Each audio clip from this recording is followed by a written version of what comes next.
all the candidates want to become the county's next senator. And I'll just take you through the 14, first of all, for you to understand who is in this race. And we have on the list of senatorial candidates cleared by the Independent Electoral and Boundaries Commission, just very quickly to take you through that, we have Edwin Watenya Sifuna vying under the Orange Democratic Party Movement Party. We have Margaret Wanjiru vying under the United Democratic Alliance. Silas Brilliance Anthony Witi vying under the Party of Democratic Unity. We have David Mwangi Gishuru vying under the Safina Party. Abdi Kadir Ahmed Jama vying under the Usawa Party ticket, Usawa kwa wote, I beg your pardon. And we have Julie Wanjiru Kabogo vying under the Chama cha Kazi Party. We have Jacinta Wambui Kamau, who is vying for the senatorial seat under the Communist Party of Kenya ticket.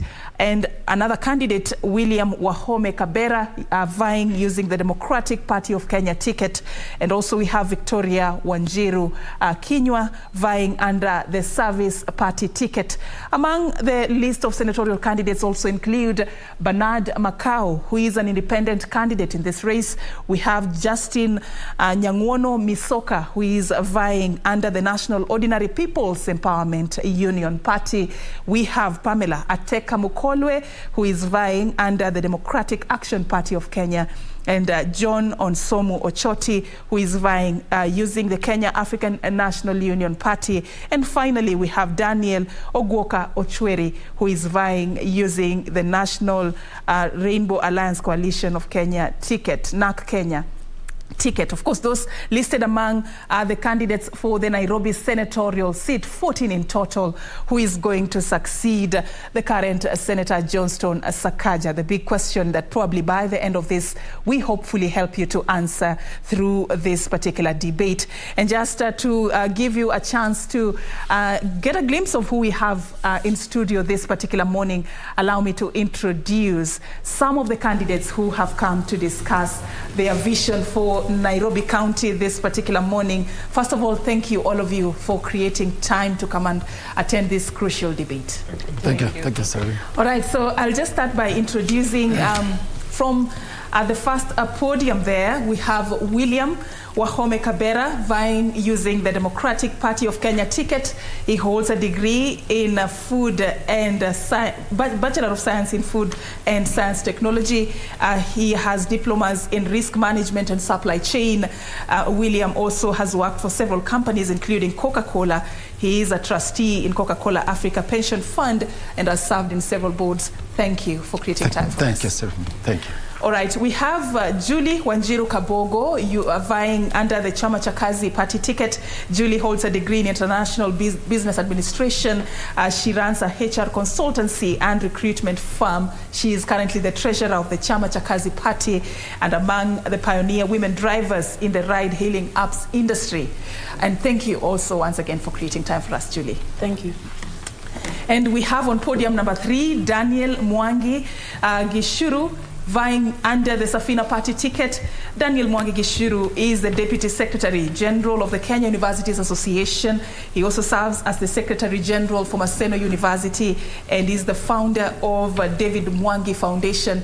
Thank you. I can go on about his rich profile, but allow me to end it there. Asante sana once again for creating time. Thank you so much. And we have another candidate with us also, engineer with us tonight also. This particular hour is engineer Daniel Ogwoka Ochweri.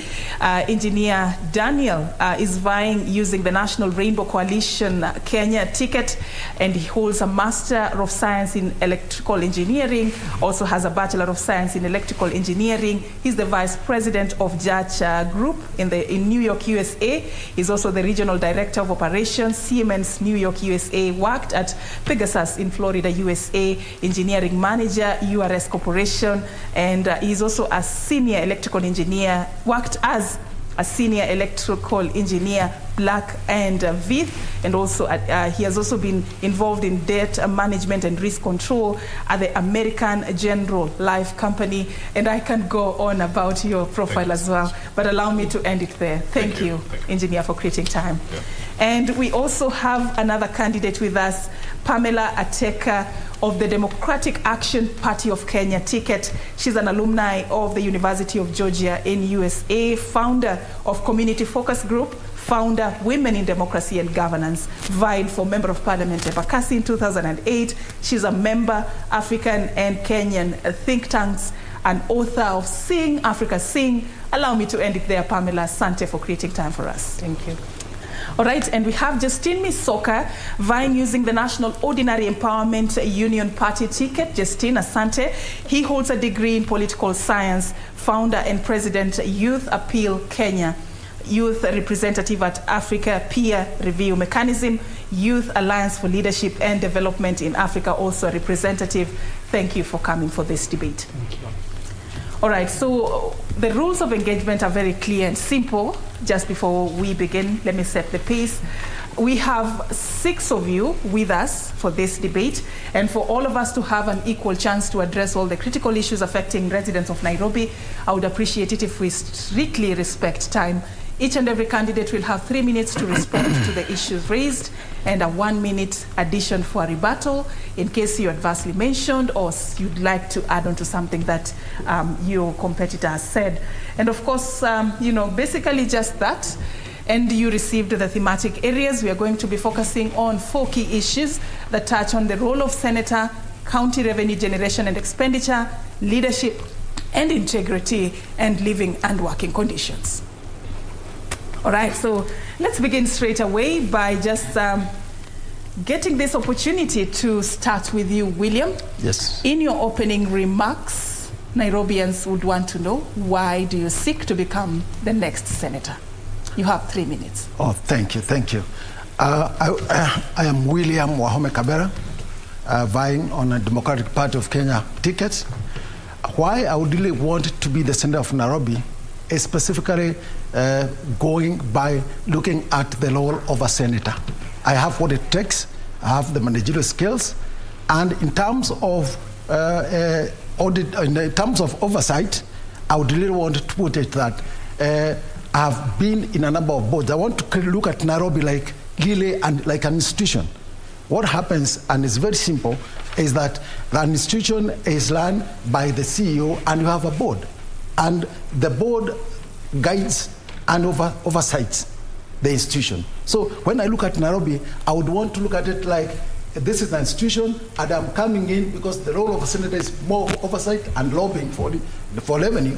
I would want to come in as a person who has that experience, also having worked on a number of boards, and also having been a senior manager in a production facility like the Coca-Cola. So to me, I have all the takes, and I believe that whatever is ailing Nairobi in terms of governance from the governors, I'd want to look at Nairobi differently. You cannot have a senator who oversees a person from the same party. It doesn't work out. The real situation is, for you to actually oversee, you have to be in a opposition. That is why sometimes when you hear even the government, you look at it in terms of the opposition side oversees the current government. For us to be able to learn Nairobi, I believe that I have to come from a different, but not just the other two, whereby if you have a senator and a governor from the same party, then I don't see oversight being done there. So to me, having come from a different party and one of the parties that has the careless manifesto in terms of how things are done, I believe I have what it takes.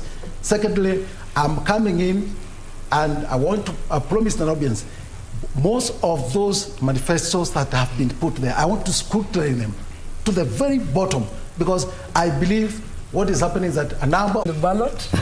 My name is Julie Wanjiro Kabogo. I am born and raised in this beautiful city that I want to make better. I'm born in Nairobi. I've grown up in Nairobi. I went to school in Nairobi River Primary School. I've gone to campus at USIU, and this has been a great opportunity living in this county, but there are so many oversights that are done in terms of leadership.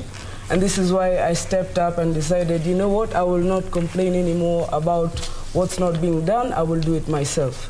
And this is why I'm here. And I will say I received a calling from God to do this, because I don't talk to the devil. So it's definitely God who called me to do this for the people of Nairobi. I am a mother of 3.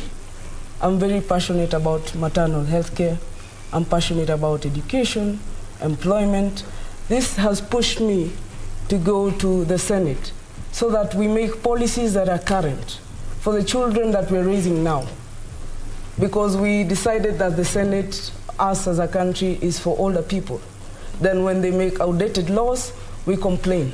So I want to go there now, and the Senate needs me now. So I believe it's my time. Thank you.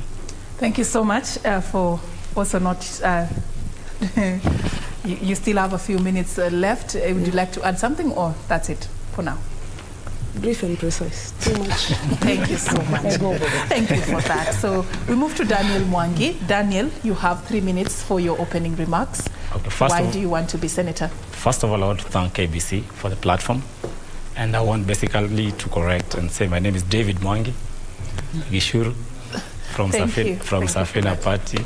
I'm the youngest among the senatorial candidates. I'm 29 years old, just fresh from campus, doing his master's right now currently at University of Nairobi, and ready to bring change, ready to understand the system and make things work, ready to change how things have been working previously and bring a new way of operation. I am still a young man. I'm yet to get married, so I have a lot of time to serve the Nairobians. I can wake up at 5 and sleep at 12 because I don't even sleep the same day I woke up, so they should not worry about that. So I have plenty of time. Also, I'm a graduate. I'm an environmental science graduate. That brings in the feature of cleanliness in Nairobi. It brings the issue of the Nairobi River, which has been happening for the longest, and it's time that we have to bring the change that we believe in. You can just face the camera. Yeah, that is. We believe in a new leadership that will bring better people in the government. We believe in new ideas that my party Safina, which says Fagia Wote, we believe in changing, bringing an overhaul system. And that is basically what I'm bringing to the table. Also, I would want to address, as my first issue, I would like to address things to do with mental health. Mental health is disturbing very many youths and very many women in the society. In each and every 4 persons, we have 1 person who has mental health issues.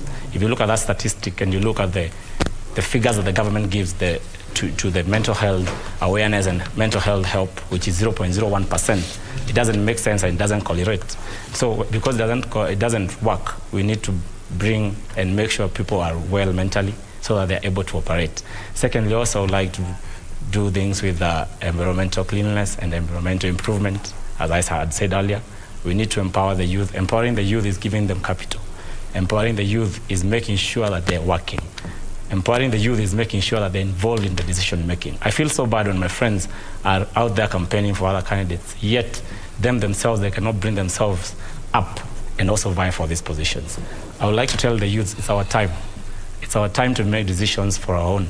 It's our time to sit on the table and not to be on the menu. And that is the only thing that we can decide by our own. Also, I would like to address an issue about traffic jam. Nairobi, you waste 4 hours entering town, you work for 5 hours, you go back home with another 2 hours, you're on traffic for 4 hours, you've worked for 5 hours. It doesn't make sense. We need to address these issues either by delocalization of ministries or delocalization of services that we get in town. Thank you so much. Okay, so before I go to Engineer Daniel Ogwokochweri, I'd just like to also make at this point, information that we have received the other candidate we were expecting, the 7th candidate who had confirmed to be part and parcel of this debate today. And just to introduce him, his name is Abdi Kadir Ahmed Jama.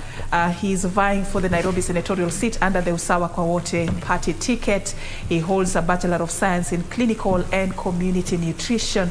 He has worked as the managing director at Persian Ice Limited, a clinical nutritionist and dietitian at Edna Medical Center. He has also worked as a clinical manager at Shifa Nutrition Center. I'll stop there. Thank you for creating time for us. All right, so just before you arrived, just to take you through the rules of engagement, we are having the Nairobi Senatorial debate. Each and every one of you as candidates will be having a maximum of 3 minutes to respond to the issues that we are going to be discussing, and a 1-minute addition for a rebuttal. And of course, also in case yeah, in case any issue is raised on the floor that you'd wish to respond to, you have 1 minute to do that. Thank you once again. All right, so let me go back to Engineer Daniel Ochweri. What is your justification of why Nairobians should elect you the next senator? Thank you so much, Sophie. My name is Engineer Daniel Ochweri, and I'm running the Kenya Party for Martha Karua. And I'm so glad to be here to actually articulate what I'm going to do for the Nairobi people. Well, there are many issues that are really affecting the Nairobi people. And one of the most important thing, the important issue is unemployment. So many people in Nairobi are unemployed. Like I said, the population in Nairobi is 4.3 million. That is flat, but during the day we have like 6 million people just coming to come and look for employment. So that's an issue which needs to be addressed, and so that people can be able to have formal or informal way of doing work, so that they can be able to have their daily living needs. Another issue which I need to address as a senator is education. There's the introduction of CBC, which is our new education system. It is very unfortunate there are some kids who are not going to school, and especially Nairobi being the largest revenue for our national government. There are kids who cannot even buy a uniform so that they can be able to go to school. So that is an issue which needs to be addressed, and notwithstanding that they don't even have breakfast to go to school. So those are things that need to be addressed, the way how we can be able to mitigate that, so that these kids, when they go to school, they have the basic needs, and then they can be able to study, and that can be able to make a better population for our country. Another issue is health. The health issue has to be addressed in our county of Nairobi. There's some people get sick and they cannot be able even to go to a hospital. Either they don't have money, or there's no medication in these hospitals or clinics. So that's an issue which really needs to be addressed from a high level to a low level, and see how we can be able to help our Nairobi people. Another issue that when I become Senator of Nairobi is to address the issue informal housing for people here in Nairobi. People just, there's a way we can come up with a way that we have formal settlement for people of Nairobi, at least being the capital city of our country, that each can be addressed and everybody can have the basic need, food, shelter, and clothing. The issue of infrastructure for where people can be able to do businesses, like markets, that is an issue that needs to be addressed in a very orderly fashion, in the sense that if we have good markets where people can be able to do their stalling, not just put things randomly, by the end of the day that you do your business here, you're chased from there.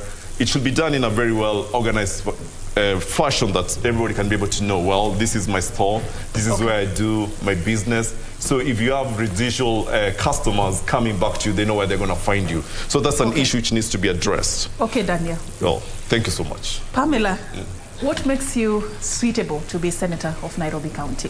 Thank you so much. I'm very happy to be here. As you've heard, my name is Pamela Teka.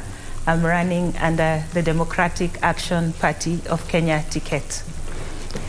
I have 22 years experience of running projects in civic engagement.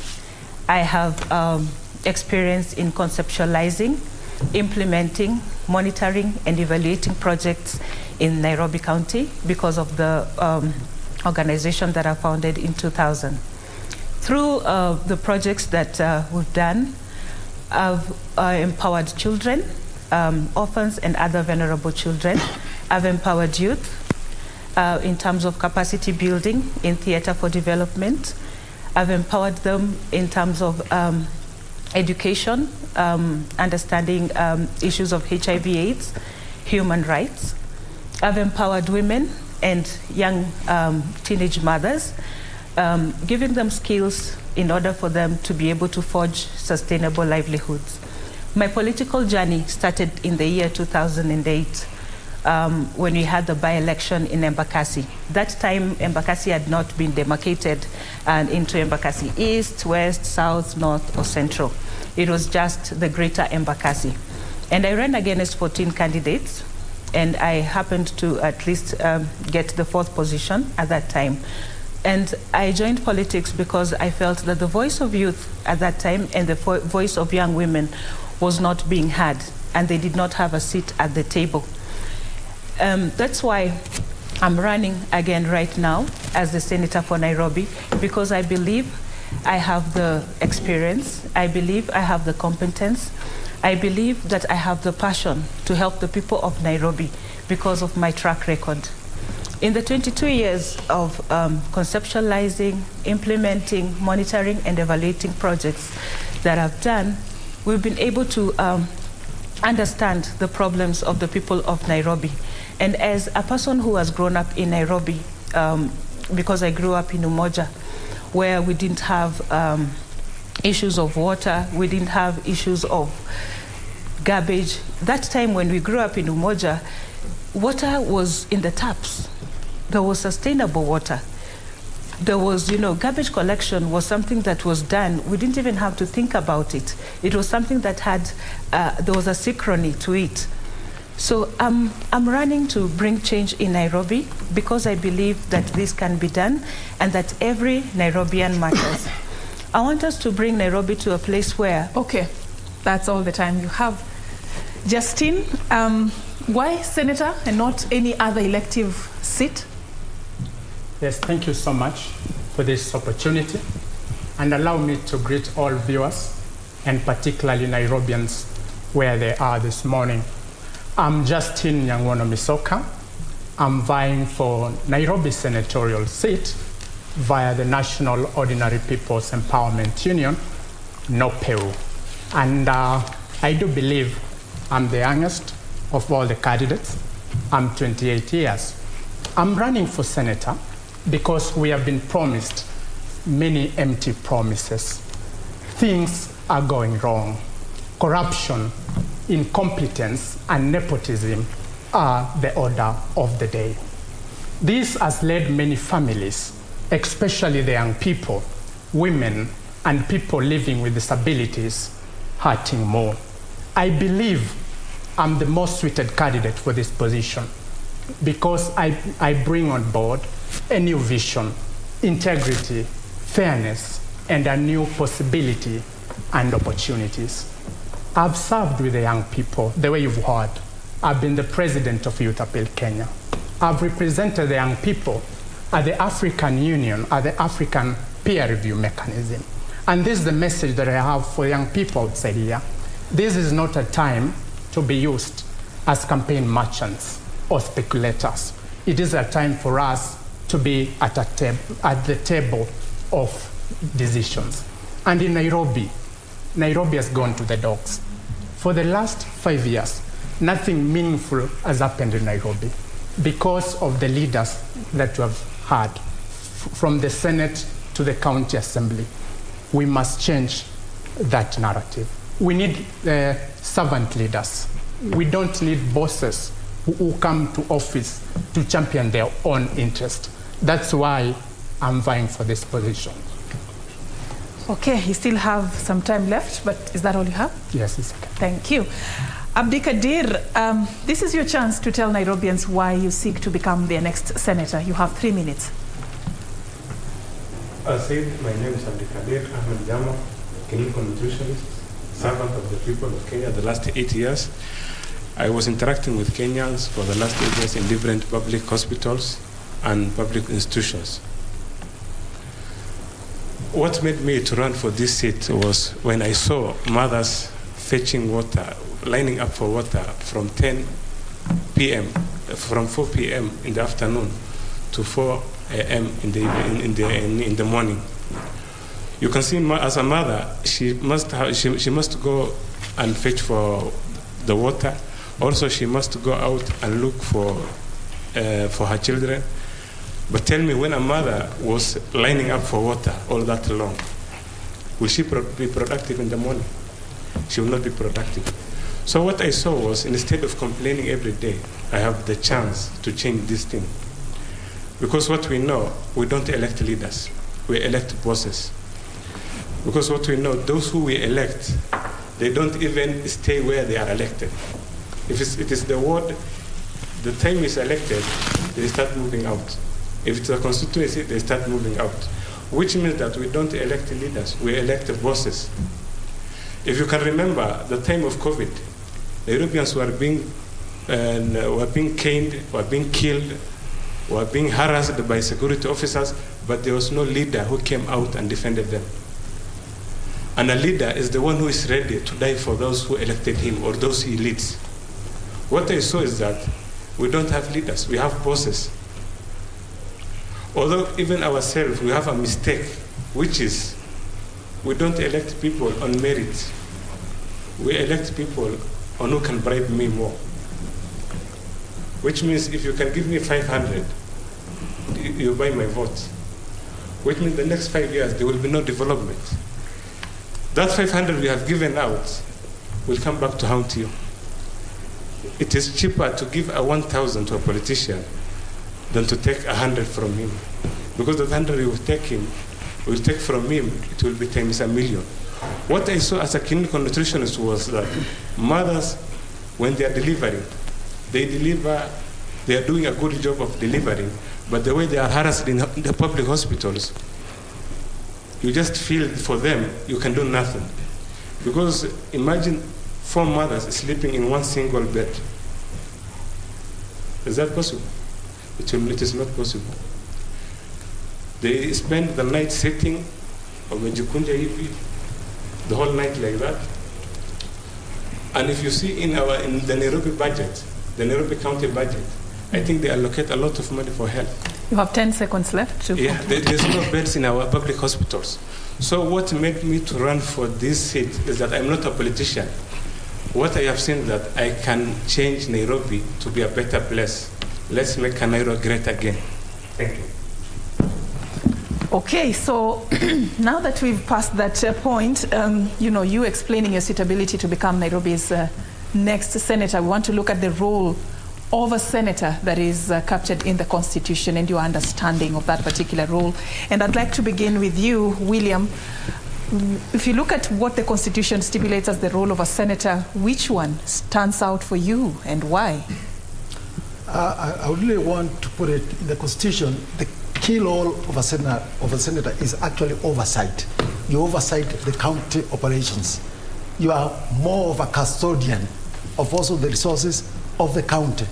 So when I look at that, what is very key for a person, if you want to be a senator, then you have to have that capability of being able to actually be able to take care of the resources. Like now, when I look at the situation as we are now, I find myself questioning how we are going to have change of government in the county, and we are not prepared to actually say what are the resources that the county of Nairobi has. So that is more of the role of the senator, ensuring that the resources are taken care of. You are the custodian, and as we transform to the next governor, have we put real things that will ensure that the resources are not misused? Because that is the biggest problem we are having, the misuse of the resources. And secondly, if it's about oversight, you need to actually go deeper and understand when the county is actually looking at the budget itself.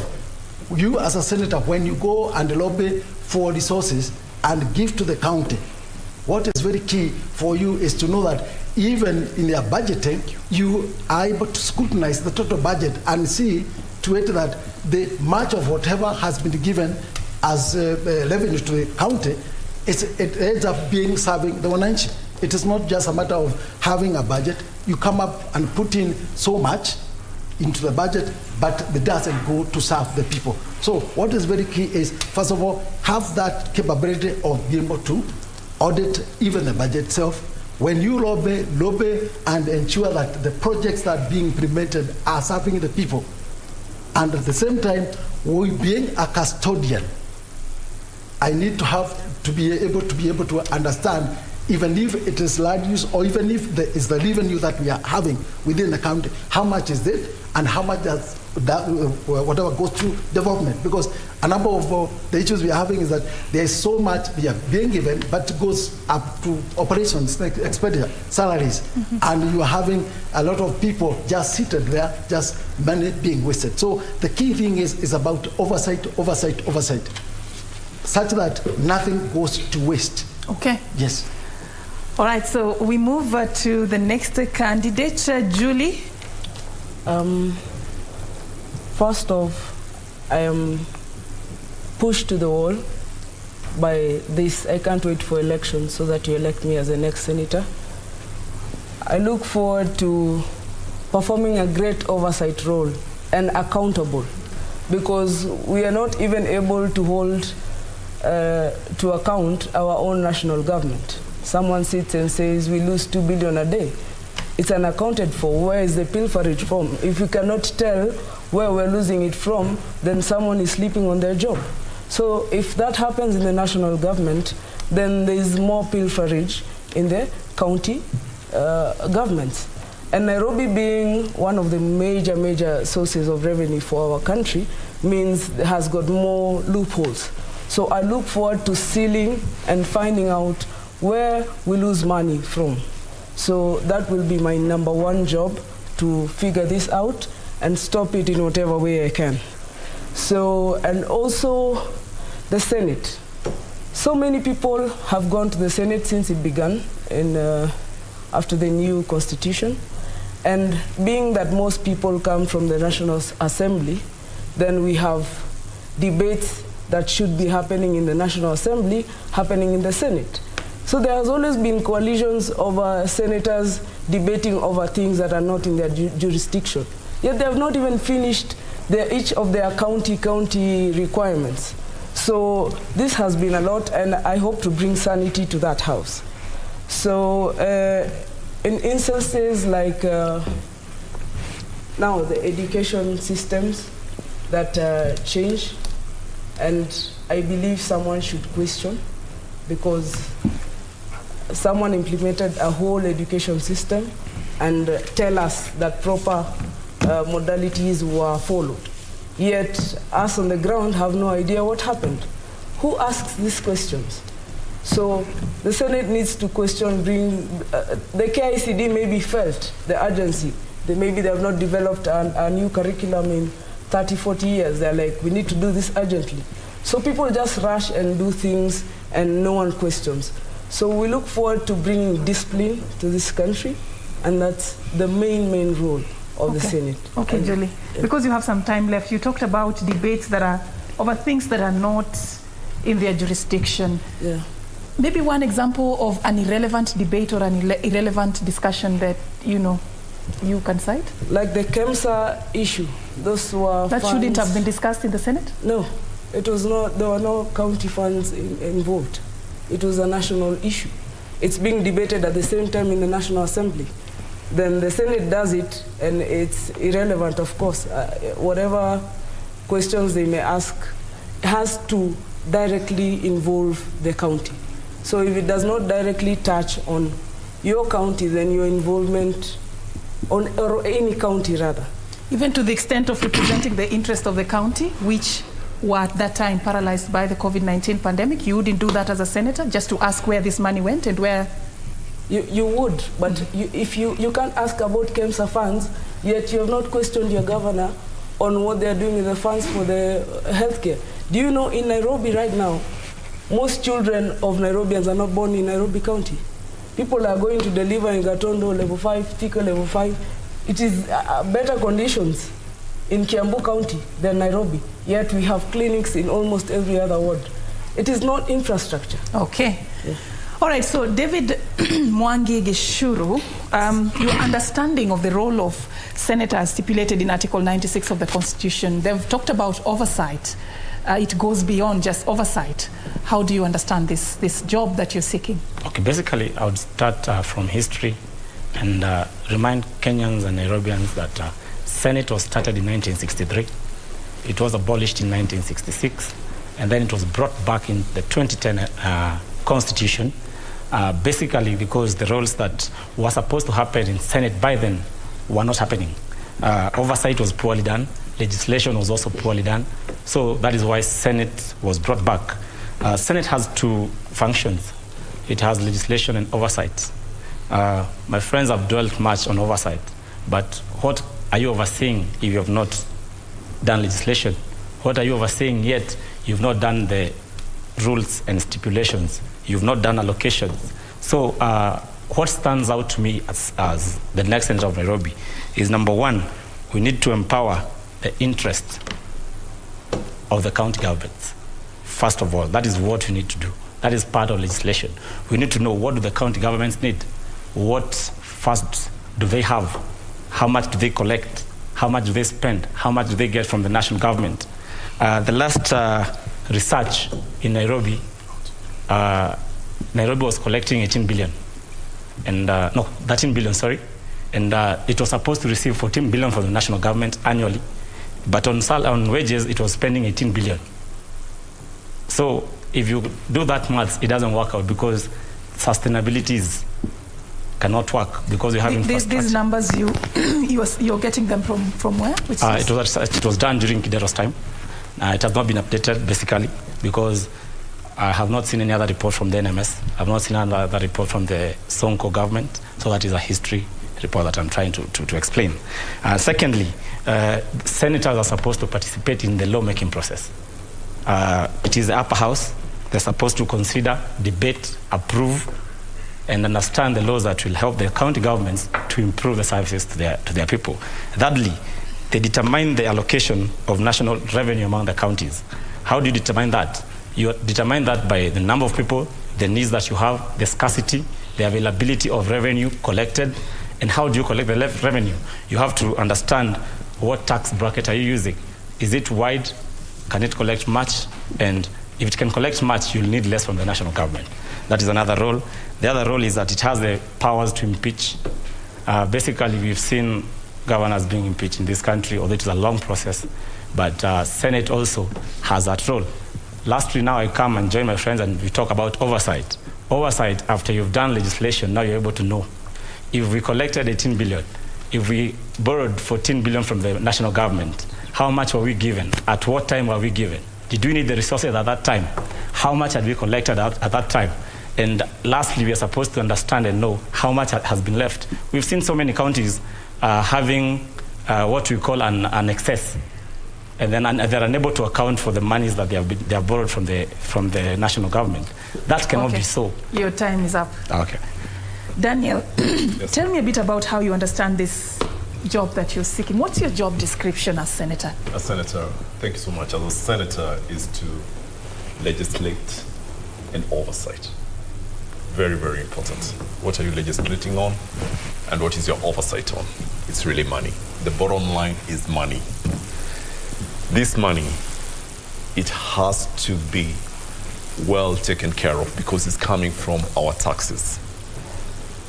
What you don't really get about how the money is being done or being taken care of, people are really misusing our money. For example, there was a supplementary budget which was passed for 27.8 billion, which had caused Governor Sonko to be impeached because he had not signed it, and then it was taken to Speaker Jura, who signed it. He signed it in a day. He didn't even read. He didn't even understand what he was signing. Those are the issues that we need to address, because it is very unfortunate that money is allocated for health and it doesn't go to health flow. Money is allocated for infrastructure, it doesn't go to that float. So oversight role is very important. Once the money has been allocated, you have to follow through as a senator. Does this money really do what it's supposed to do? And by the end of the day, you close the loop and see, has that project been done?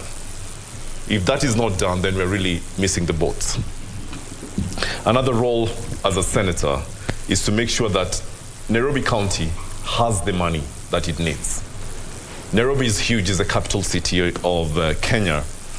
But the problem is, it's treated like other counties. which is not the same. Like I say, during the day, we have 6 million people just rocking into Nairobi to look for informal unemployment. And we have to put that into need. So as a senator, I have to make sure I negotiate the right amount of money to come to the budget of Nairobi County.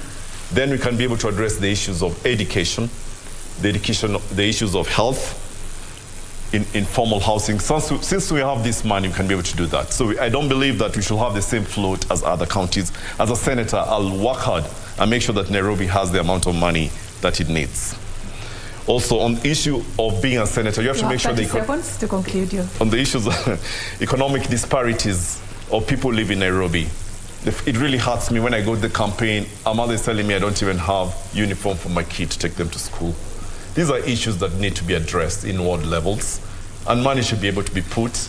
Or a mother tells me, oh, I don't have money for school fees. It really hurts. It really hurts so much. And it's just basic. Maybe it's 5,000 shillings, which can be able to, this money can be put in a system so that it can be able to help the normal people of Nairobi. Thank you so much. All right, Engineer. Pamela, which role stands out for you as part and parcel of what you need to do as a senator, and why? For me, I look at the role of the senator as threefold: representation, legislation, and oversight.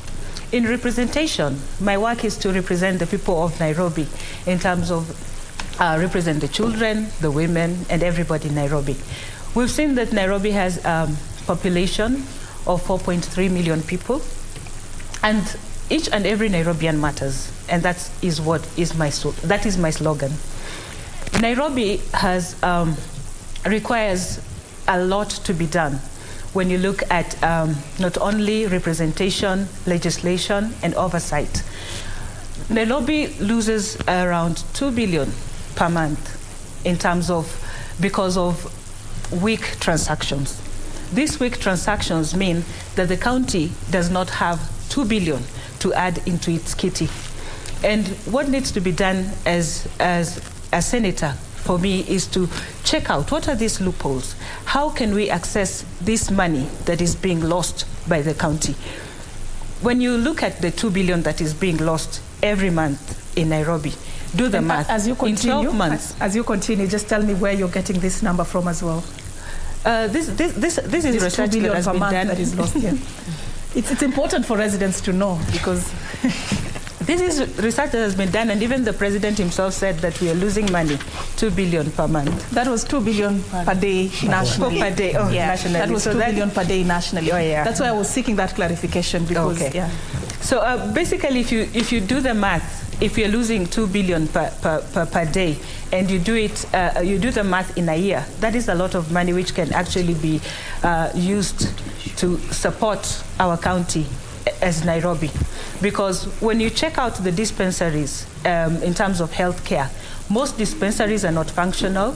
There is no medicine in our dispensaries. We need to enhance and ensure that these dispensaries are in workable form so that we do not congest the Kenya National Hospital. Most of the people have to go to Kenya National Hospital because they are sick, and this is because most of the dispensaries in our constituencies are not functional. And if we can decongest the Kenya National Hospital... That's the Kenyatta National Hospital? Yes. If we can decongest it by ensuring that our dispensaries are working and have medicine and are in workable form, it means that we can be able to take care of the health care of our people in Nairobi. We can be able to use this money that is being lost to put it in water. How many of our taps are working? Look at many constituencies. Your time is up, unfortunately. But we still have like a whole 2 hours ahead of us, so you'll have more time to expound more on that. Yeah. Let's go to you, Justine.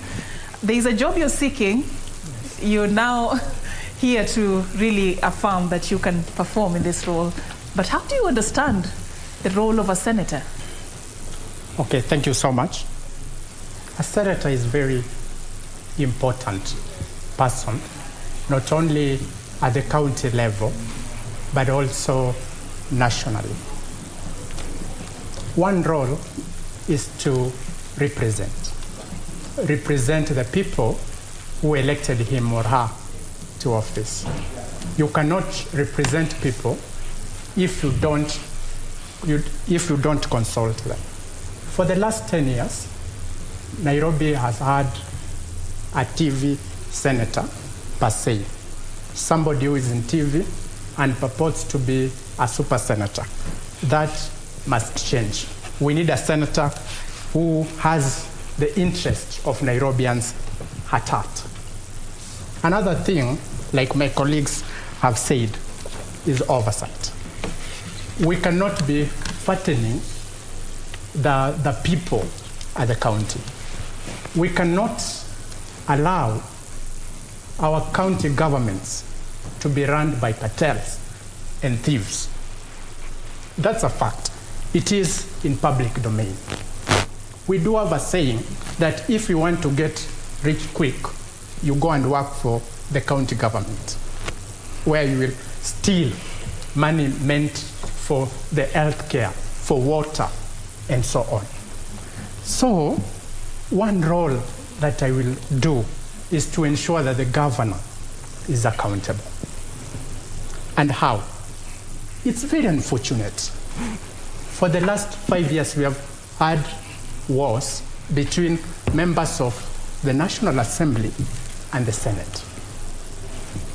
Serving the people is not a competition at all. It's not a beauty contest. It is serving the people. And what I will ensure, if elected as Senator of Nairobi, we need to empower the seat of the senator. It's a fact. You cannot oversight a governor who gets 40 billion a year and you don't have a kit. You don't have an accountant. You don't have a researcher in your office. So what empowerment, what is empowerment of this function of a senator for you? I will take a legislation to parliament so that senators should have their own kit. Like we have the women reps have graft, the MPs have CDF that they are misusing the way they want some of them. So we will need to have the empowered seat of the Senate so that he or she is able to. Just a point of clarification. So if you have your own kitty, the governor has, so who is going to oversight who? Like at the moment, the member of parliament has a kit. Women rep, they have their own kitty. So it will not be the first time this is happening. You know, and this kitty is to help in oversight. Okay, thank you. Help in oversight. Okay.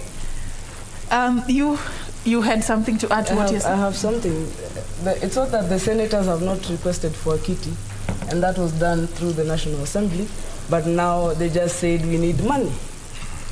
You're asking for money. No one put out, this is how much we need. You know, CDF is defined. So if you say we need funds for the senator, it needs to be defined. What is it for? So this is what made it not be included in the budget, just randomly asking, we need money.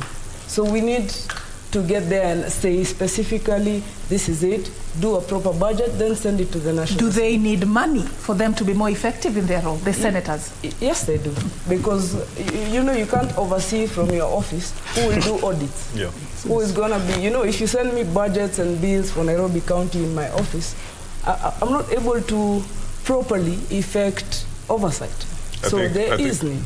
Daniel, 1 minute also for you. Yeah, I think, Safin, on this issue of really it's capacity building for the Senate office, because they're oversighting a whole county, and they need people around them. In other words, not really a budget like for CDF or for women rep, for capacity, for them to be able to sustain the job what they're doing. Because if they feel there's a problem in Nairobi County, they should be able to have their own auditors instead of getting consultants how to go and do the job. The job is done internally, then that way it becomes very effective, because also you have to control that. That risk has to be mitigated in-house. Because if you take the risk outside, then it becomes very hard to mitigate that risk. So it's important for them, at least they have a budget for administrative costs. So really. who will oversight this one? And direct to you, David. Who will oversight who? Basically, you cannot graze a cow without a rope. Yeah. you have to have a rope so that you tie the cow and it's able to eat at the perimeter or the circumference that you want. Yeah. Without money, you cannot oversight someone who has money.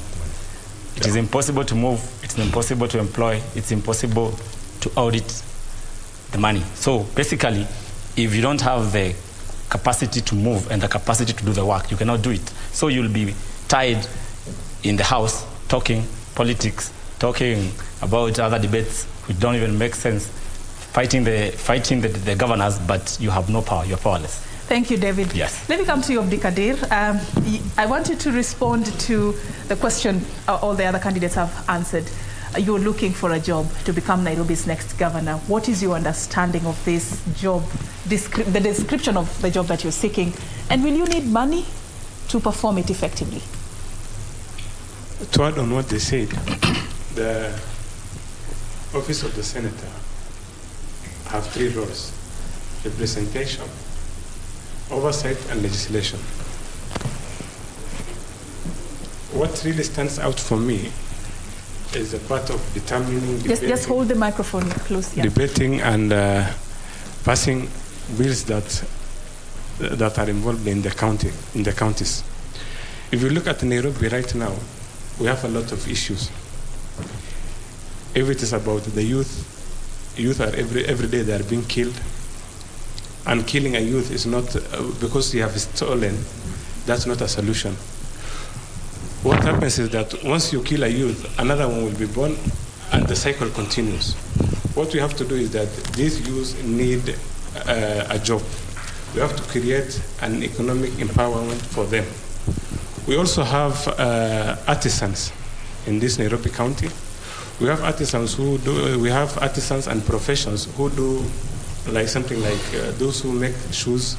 Abdikadir, sorry to cut you short, but I want to take you back to your role as senator. What will you do? So what I'm not your manifesto. I will be making bills that empowers. Because the role of the senator is oversight, legislation, and representation. One, I have to represent the Nairobi County, the Nairobi people. Second, you have to oversight how the revenue is being given to the counties, how much they are being getting, how they are using. Although we know we can't oversight the internal. Just hold. Yeah. We can't do oversight on the internal revenue of the Nairobi County. What we can oversight is the national revenue. So, which means we also have to look at and pass legislations that will allow us to oversight the internal revenue of Nairobi County in order to make the county government to be accountable of the revenue they are collecting, how they are using. If they award or a constituency that is getting less, or let's say how the revenue is used. If you look at the side of water, we have the water. We know the water coverage in Nairobi is very poor. It's less than 50%. If you look at health, as I've said earlier, we have an issue of beddings. We have issue of drugs in the hospitals, and every year there's that allocation of money to those departments. So we must make sure that that money goes to where it is meant to, not pickpocket of the county people. Okay, thank you. All right, so that is, the role of a senator and the understanding of all the 7 candidates on what their job description is going to be if the over 4.3 million residents of Nairobi decide to elect them the next governor of Kenya's capital. And we will be looking at more issues that touch on what residents of Nairobi request or desire from their next senator when we come back from this debate, a debate that is bringing together 7 candidates out of the 14 that are going for the Nairobi Senatorial race. Do stay with us. This is News Check.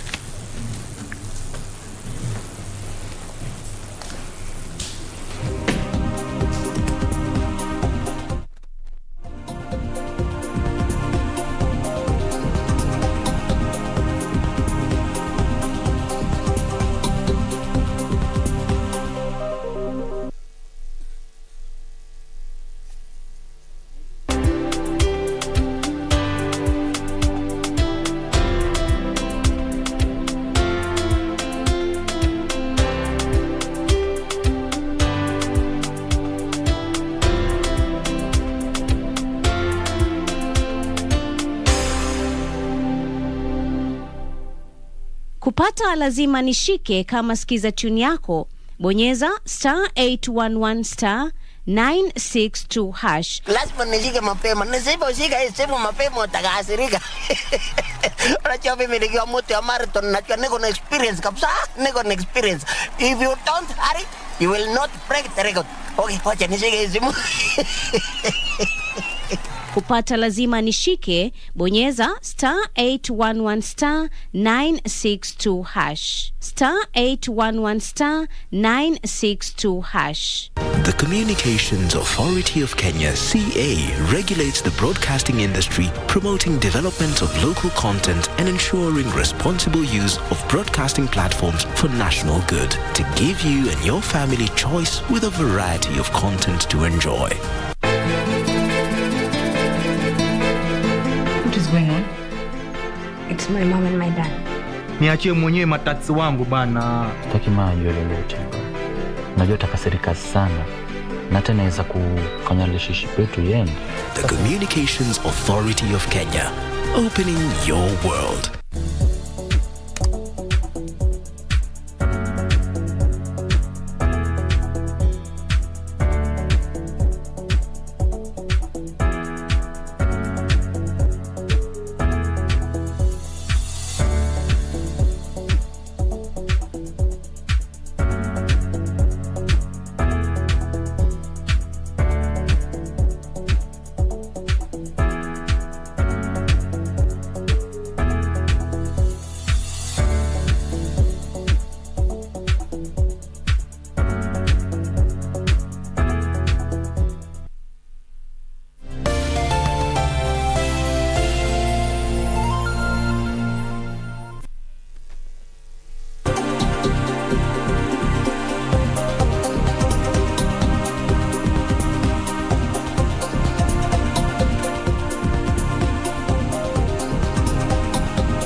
Welcome back, and thank you for staying with us. This is News Check, and this morning we have dedicated the program for the Nairobi Senatorial debate.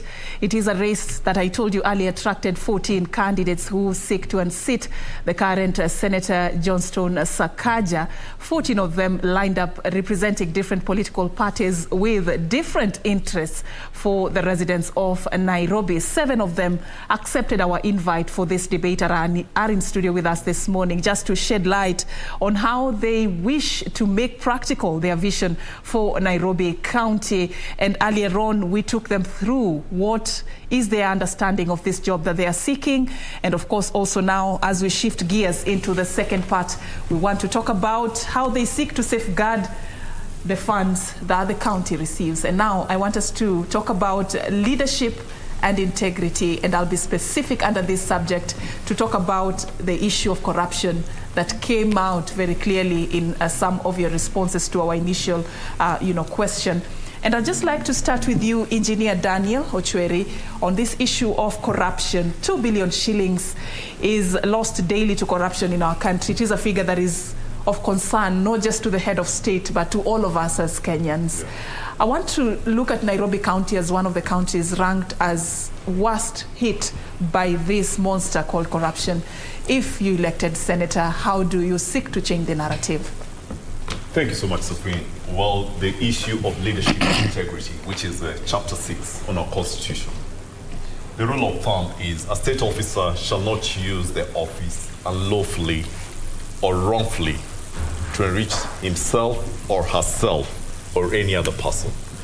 This is one thing that is really, really, really being taken for granted, because the moment you have a law officer who has integrity issues, then it goes down the chain and it will be corruption, corruption, corruption. Well, my record speaks for myself. I've never been involved in any corruption.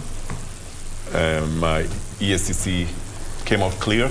I don't have any pending cases. And one thing on this issue of integrity of Chapter 6, the law should be very clear. If somebody is corrupt, it should be clear to everybody. Not every person is treated differently based on the circumstances. who the allegiances are. It will be clear. If you're corrupt, let's go through the EACC.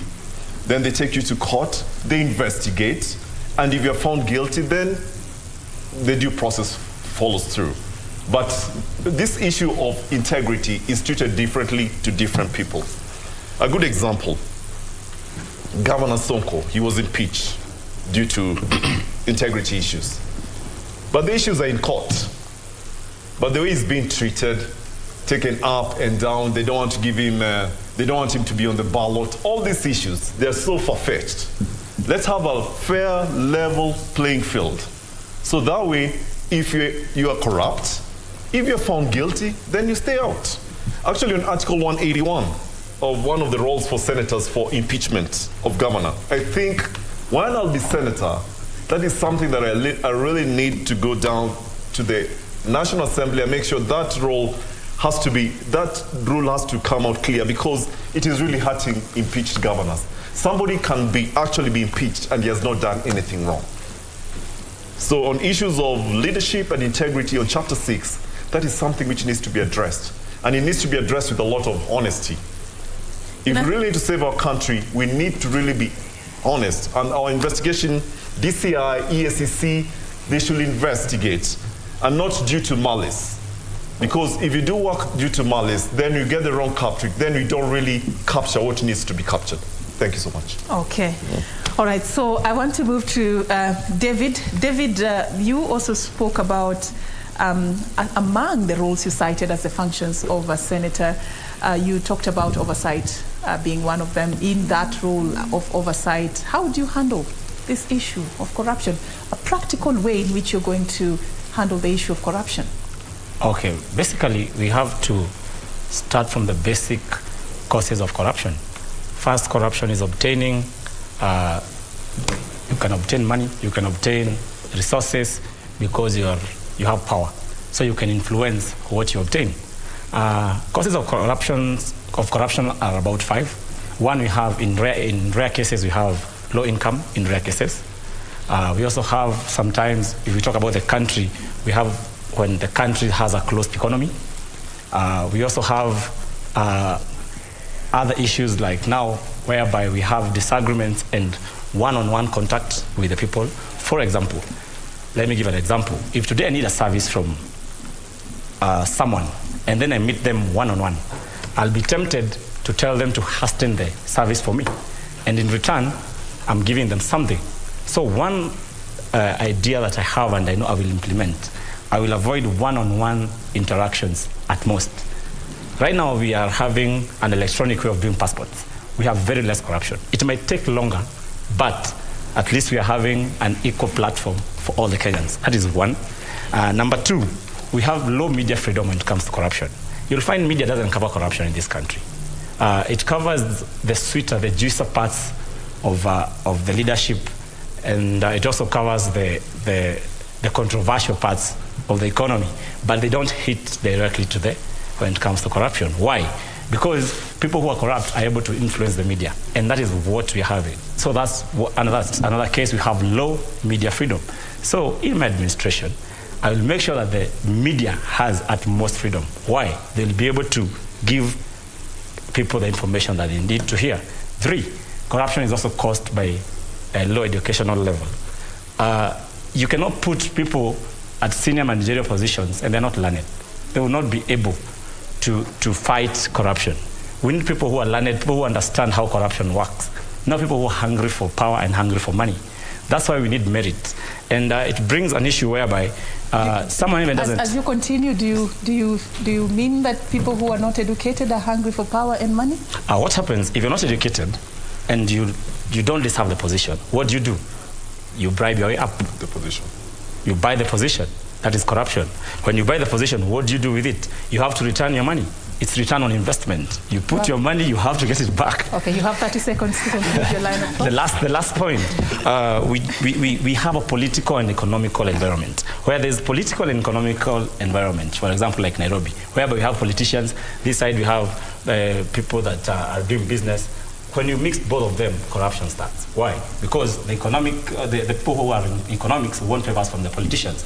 The politicians have to legislate and make sure that the rules that they make favor these people who are in business. So we need a platform whereby everything is at equal. Thank you so much. Okay, so Julie, do you agree that low income, lack of education are some of the reasons for corruption, or you have other reasons that contribute to corruption? And how do you seek to fix the problem of corruption in Nairobi County, if elected? Thank you, Sophie. Corruption is an illness. All these are symptoms. Low income, those are the things that push you. So those are symptoms. But the illness has been there. And at this point, it is generationally inherited. Like police officers come in from Kiganjo and find that when you are a traffic policeman, you have to collect from Matatu. So it's an illness, it's passed down. So you have to cut it off. It has to be cut off, you have to cut and restart. So, like, for instance, we are losing money. Who is complaining? Who has lost money? If you cannot even tell, you can't say I'm losing this much and no one has specifically said they lost money. So how do we trace back? It can be words thrown all over. So audit, number one. Oversight, and now that's where we went back to saying the Office of the Senate needs funding. How do we audit? How do we determine what was lost by one person? It is not easy to do it. And that is why we find people saying we don't know what senators do anymore. So I believe we need to review how things work in this country. And this starts by making sure, first of all, let's have new faces. A new person who is not inheriting a problem, we will start afresh. If we're always recycling people, the illness does not go away. Can we just reset? As Kenyans, as Nairobians, let's just decide, you know what, if you've been here before, we're not going to have you here. Let's have new people formulate new procedures on how to run things. Yeah, because like now, for instance, what happened to our county? It was sold in an under-the-table deal that we are not partisan of. So what do you mean the county was sold? As far as I'm concerned, is it even possible to sell a county? That is the language I will use for my Nairobian to understand. But we don't have control of it. Somebody else does, definitely, and it's not us. And whoever we gave power to told us he does not know what happened. So it's just madness. So we just need to put a stop to this, because if the county is going to go be run by someone else, we need to be part of it. Whoever we gave it to needs to come and tell us, this is what happened, this is what I decided on. So he came and told us he does not know what happened, and the county is running. So who is running it? Is it robots? We are lost. All right, so we'll come back to that issue of the Nairobi Metropolitan Service in just a bit, because you've raised it. But I want also, just in the interest of fairness, to give the other candidates a chance to tell me their strategy for fighting corruption. That's a very hot button you've touched that we're going to discuss in a bit. But William, tell me a bit about, as somebody who wants to become senator, you must be concerned about this number 2 billion shillings daily. And if you cascade that to Nairobi County, I mean, it's one of the affected counties in the country. What is it that you have thought about as you prepare for this race as a strategy that will work to end the perennial problem of corruption in Nairobi? Thank you. I think that's a pertinent question. I think I would want to start off by looking at it the way we talked about oversight. I still believe the senator needs a FAD. Because what is happening is that if you don't have that capability and the capacity to actually audit something, then we always continue relying on the Auditor General. You know, that's what is happening. So 2 years after, that's when we start hearing this happened. This is the corruption that happened at a City Hall. So if we have real-time audit, that would work. And then corruption would actually be stopped at the very onset. So that is very key for me.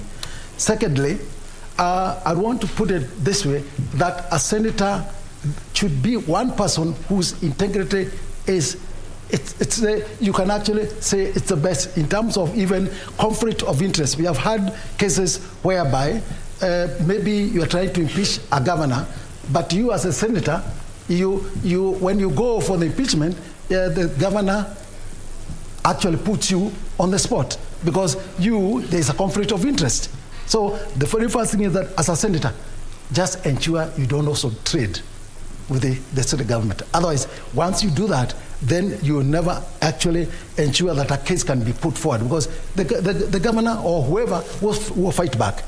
Now, the other one is for you to actually also fight corruption. Let the institutions that have been set up do their work independently. Let's not have a situation whereby every time it's back and forth. So can they do their job? Let them do their job. The other one is, I started off by saying you cannot stop corruption when you're talking about your governor and you're in the same party. The party politics will come in. And that's where also corruption starts. That's why I want to be the senator of Nairobi, and someone else from some other party becomes the governor. I'll be able to work on that person properly. I believe in ensuring I'll push the strings until that person will know that I am there and I am the senator from the upper house. It's not a joke.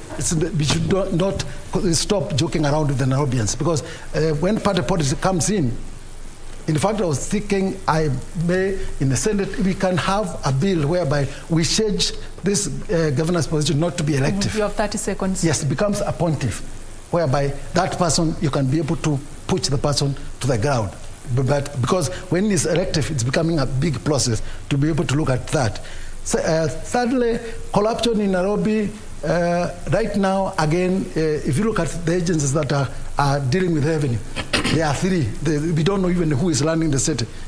In fact, most of whatever is going on, each and every entry of the three of them, they are putting money in their own pockets right now.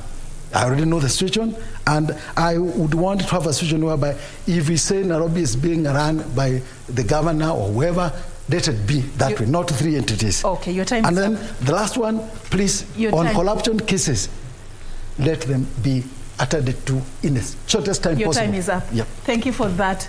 Just so we don't miss this, I'm coming to the three of you shortly, just so we don't miss what David has. 1 minute. Basically, I tend to differ with my friend and my competitor on the issue of appointing governors. We need a democratic process when it comes to governors. Governors are politicians, and we cannot have them appointed. If we have them appointed, what system shall we use? What rationale? We'll have the same problems that we are having. We'll have problems whereby someone can make a decision without even consulting the voters, without consulting the other people down here. So for that, I would differ with my... William, respond to that. This appointment of governors, how do you see it working? I want to say, he puts it that it should be elective, but he needs to understand one thing. When the governor is actually corrupting the system, does he consult the people? Do they consult the people when they are corrupting the system? I think if a governor is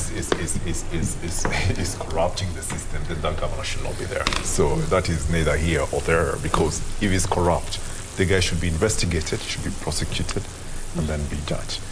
But I think we all come back to the basic. The people have the right to elect whoever they want, and then the due process can come from there. And that's why we have this. We have the ESCC. We have IEBC. We have all these independent institutions to do their due diligence. But the uttermost goes back to the people. The people are the ones who elect. If they like that person, and if you elect, and that is what democracy is all about. If you're elected by majority, then you are the leader. Then from there, it's up to you as a leader to mitigate your ways so that you don't contravene Chapter 6. Thank you so much. Well said. I'm coming to you, Pamela. Tell me a bit about your strategy on the war of graft. And because you had something that was burning concerning this discussion you're having on appointing governors, you have 4 minutes to talk to us about corruption and your reaction to that. Thank you so much. Coming from the Democratic Action Party, I would really not agree that we should have a governor appointed. Because, I mean, what would be the criteria of getting that governor? And if you don't have the people involved, how do we then create a democratic country and a democratic county? And I believe in a just, in a free, and in an equitable county. Having said that, I applaud the Supreme Court's decision to have a former governor not to run, because one, that would help and bring manners to the governors. And it would actually, it has actually applauded the constitutional chapter 6 on integrity in leadership. And this means that we need to bring leaders who are accountable, leaders who know that the people elected them, and they have the mandate of the people to actually get in leadership. What has happened in Nairobi is that corruption actually begins even before the elections. When the people themselves ask to be given some money so that they can vote you in, that is corruption. And then the candidates have to issue money to the people for the vote. That is the beginning of corruption. So I think we need to change our system. We need to educate the voters that the moment money exchanges hands between candidates and themselves, they have sold themselves, they have sold their vote, and they have sold their voice. So their voice has actually become stifled. So that's where corruption begins, before the vote. So what will you do to fix the situation? For me, when it comes to the county management of funds, most of the transactions, most of the county funds are lost because of weak transactions, meaning that people have access, many people have access to cash, and this can actually be solved by having a digitized system where cash is not handled by the majority of the employees, and there's a system in place that digitizes the income that comes into the county and the income that and the money that goes out. So there are systems in place which are digital, which can be able to see the access of funds and the funds that are going out. I would actually encourage a digitized system. Okay. I'll come back to engineers, but just allow me to, in the interest of fairness, to give these two candidates a chance to also give me their strategy for corruption. Justine Misoka of the National Ordinary People's Empowerment Union. What has failed? Because this is not the first time we all are having a conversation about corruption, especially when we are looking at Nairobi County. What has failed, and how do you seek to change the narrative going forward? Yes, much has been said about corruption. But it's so important at this moment that hard and difficult decisions must be made. You know, in this country, we have beautiful laws, but the problem is the implementation of those laws. The problem is we lack the political goodwill to fight corruption. Because these people are in power, they are the beneficiaries of the said corruption. I believe as a country, and especially as Nairobians, we should not have a sacred cow in office. Public office should be for service. If somebody wants to enrich themselves, they should endeavor other ventures or avenues. First, under my strategy, Article 196, it's very elaborate about public finance. We need openness and fairness, and more importantly, public participation. In terms of funds, the public, Nairobians, must be consulted. They must bring forth their ideas and the areas that they want the county government to implement. Another issue is about the budget. The county assembly has been, making a budget that it's easy to steal from. We need to ensure that a budget that is tight, that has passed each and every scrutiny to ensure that those funds that are allocated to various departments go to the intended use. Also, another issue is about EASCC, the Anti-Corruption Commission. This is a toothless dog. It does not have any power under the Constitution to prosecute. That work lies squarely to the DPP. As a Senator of Nairobi, I will ensure that we come up with a legislation that will give full mandate to the Anti-Corruption Commission to investigate and you have 20 seconds. And also to prosecute those thieves. Lastly, it's about the public arrests. As a senator, I will not allow any person who is corrupt to be in office. They must go.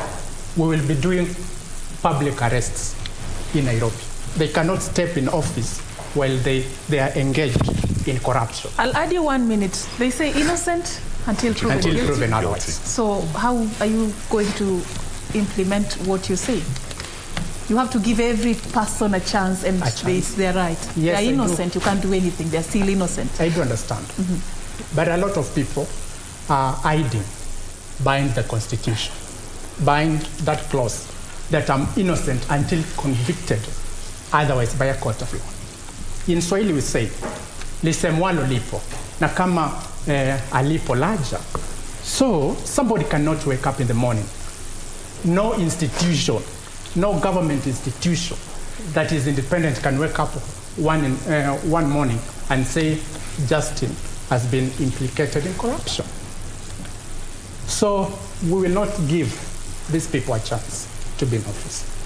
Okay, let's move to you, Abdikadir of the Usawa kwa Wote Party. How do you seek to fight the monster corruption in Nairobi County? Thank you, Safi. I'm going to fight in 3 ways.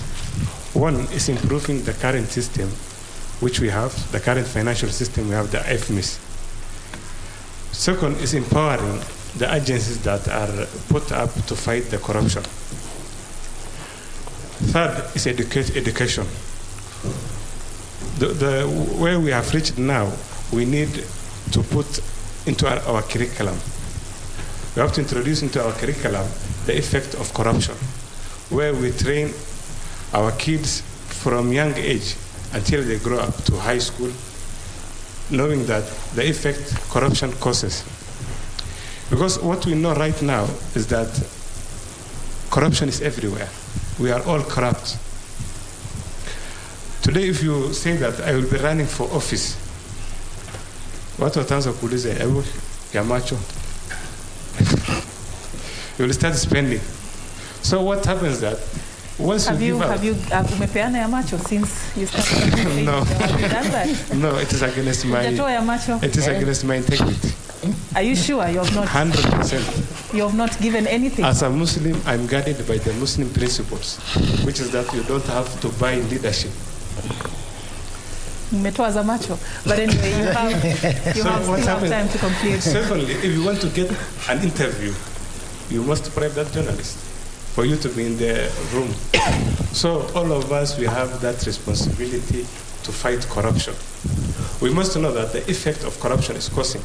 Thirdly is that you are putting somebody in office and paying him less salary, and he's handling millions.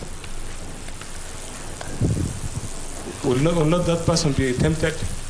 And you have a lot of issues. Maybe even the salaries they are given, like police officers, the salaries they are given cannot even pay rent in Nairobi, leave alone the living condition in Nairobi or the high cost of living. So that officer is forced to take corruption, bribery. So we have to fight the system from the start. We start educating our kids from young age. Secondly, we improve the salary of our public officers such that they are not going to be tempted. What we know is that even the security officers today can be bribed, and even our enemies can go to the center of Nairobi and do whatever they want. So we have to improve the salaries of our officers. And one other thing is that leadership is not bought. Leadership is God-given. If you see a person who is bribing you to elect him, run away from that. Because what happens when that person goes to office, he must return the money he has given you with interest. Okay, you have 30 seconds left, but as you conclude also, just a point of clarification. You said one of the things that you're going to push for is to increase the salaries of public servants, right? This is going to push the recurrent expenditure even further. We are currently suffering because of that. We're spending so much in recurrent expenditure at the expense of development. As Senator, we're supposed to be really strict on how we spend the county's funds. How are you seeking to strike a balance with this? No, what I'm saying is that there are some officers, the salaries they are paid, and what they are handling, or the salaries they are paid, cannot cater for their requirements. Not that all public officers will be increased their salary, no. There are some who are being given a salary that is not fit for them. So it's just improving that. Because once we do that, we can avoid losing 2 billion a day. Why are we losing that 2 billion? Because this person is taking for him to cater for what his salary cannot cater for. So once we improve it, what I know is that we improve their salaries and the income will increase. The county revenue will increase. All right, your time is up, but one thing you should know, though, is that not everybody who has been implicated in corruption is the ordinary Kenyan who earns less salary. We've seen people who are actually really, quite comfortable salary-wise that are also taking part in corruption. No, you want to respond to that? What I'm saying is that the generalization, not that the ordinary money, they don't have that power to steal a lot of money. Okay, thank you. They are prosecuted even very early. Thank you, Abdikadir. All right. Okay. Engineer Daniel Ochweri, thank you for being patient. Thank you so much. 1 minute, you had something to add. I had a thought, and one lady Pamela, Senator, yes, she said that she's very happy that Governor Soko was impeached by the Supreme Court. One thing we have to understand, there's due process. And under Article 193.3, it says a person is not disqualified under Clause 2, which is 193.2, unless all possibility of an appeal or review of 193 of the relevant sentence or decision has been exhausted. Yes, the Supreme Court made its decision, but right now as we're talking, there's a review. So there's a review and there's an appeal which has been filed in the East African Court of Justice. So it's very clear, it has to be articulated very well for the people of Mombasa to realize what is actually happening, so that we don't misrepresent and say, okay, we are happy about this. There's a law, there's a process, and the process it's been followed. So, and this is what I believe in corruption. It has, if rule for number A or culprit A is different from culprit B, then it's not a level playing play. Because we have people who have even murdered and they're still running in the elective posts. We have governors who have been impeached. We have people who have been, they're already running. So the rules should be in a fair level playing place if we have to address this issue of corruption. Thank you so much. Okay, William, 1 minute. Yes, I just want to touch on this. One of our senators talked about digitalization of the system to ensure that there is no corruption. I would want to say, yes, digitalization helps, but in the real sense, it will not stop corruption. What will happen is that it just helps you to be able to quantify in the easiest way to know how much you have lost. So the key thing is about the culture that we are having. How do we change it? Because it's becoming a disease. Corruption is becoming a disease. That's why I talked about a few other measures whereby if you're implicated, then let's have your case done away with in the shortest time possible. Let's recover what we can. Then people start learning that you cannot do it and also go scotch-free. Can I give a response? Okay. So looks like we will stay on this one for a while. I just wanted him to be clear that what I said was that it helps to, because of weak transactions. So digitization is very important because it helps to curb corruption when it comes to weak transactions. Okay. And on what he said on the former governor, The Supreme Court's decision, why I applaud it is it will teach incoming governors a lesson, because they will see that it's not that easy just to, get impeached and still just go and get into the run. All right. Let me do this. Let me guide this. We'll go step by step. Let's stay on the Mike Sonko issue, and then we're coming back to you. So his concern, if I got him correctly, is that all the avenues have not been utilized yet. It's not a done deal yet. Yes, so are you at home? Are you agreeing with that? I'm agreeing, but for me, the idea was that if we can be having impeached governors still be able to run, and as in like we should ensure, as in I totally uphold the for me I applaud that decision.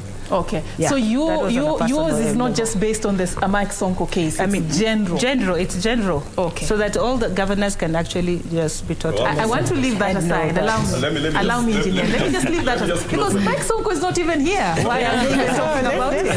Yes, he's not here. Why are we even talking about him? And you haven't even mentioned him. Yeah, he's not here. Let's deal with our issue. The Supreme Court has rules and regulations that they follow. This decision was. The hearing was done within 24 hours and a judgment was made, which has never heard of. Supreme. So we have to realize, we have to know the nitty-gritties and understand. And that's why the process, if the process has to be the same, it has to be all the same all the time. The hearing was done at 11. The judgment was done within 24 hours. Supreme. And we have 14 respondents. Big files. So it's neither here or there. Discuss our issues. And that's why I generally never mentioned his name. Yeah. Exactly. So let's close that door, shall we? Yes. And David, let me come to you. 1 minute for your reaction. Yeah, personally, I had said about the digitization of the system, and I gave an example of the passport process, whereby nowadays there's little or no corruption. When you pay digitally, you avoid, again I'm explaining, you avoid the one-on-one interaction. You avoid bargaining. You avoid negotiation. You avoid saying, tafadhali, help me. 2 days, I need this passport, I need this service. You avoid that. It helps. I agree with my competitor that we should change our tradition, customs, but we have first to agree that we are already in the mess.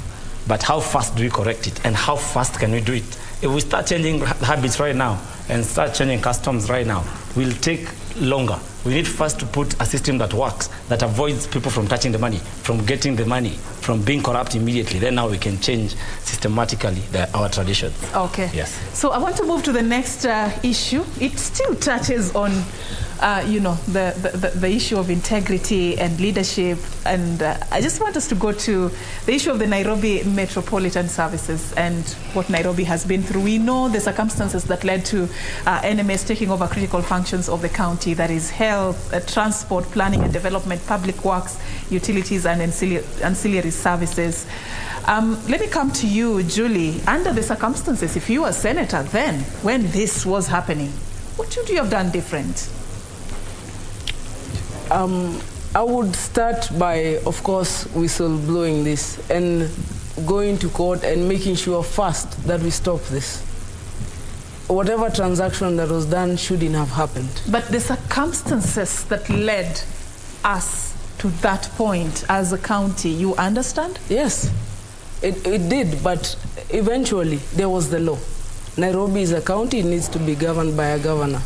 People can wake up, draw new documents, draw new agreements around it without involving the so-called people of Nairobi, which was very unfair. And that happens to us all the time. Decisions are made on Nairobians and Kenyans without their consent or without their thought process, as if we're empty boxes that don't have opinions.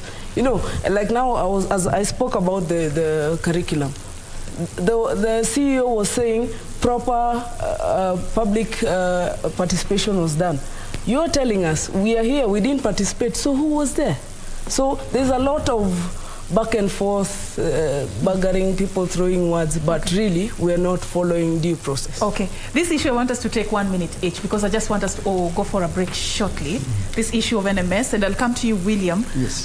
What is your position on this matter, the takeover of the county by the Nairobi Metropolitan Services, and is there something you'd have done different if you were senator? I would say the takeover was okay. To me, it was fine. Going by the due process, it was followed, and the president was light in having that coming in, NMS. But to me, I would also have wanted a situation whereby they incorporate the other officers, whereby we also don't have NMS being there, and then the governor still comes in. So these are two governments now running.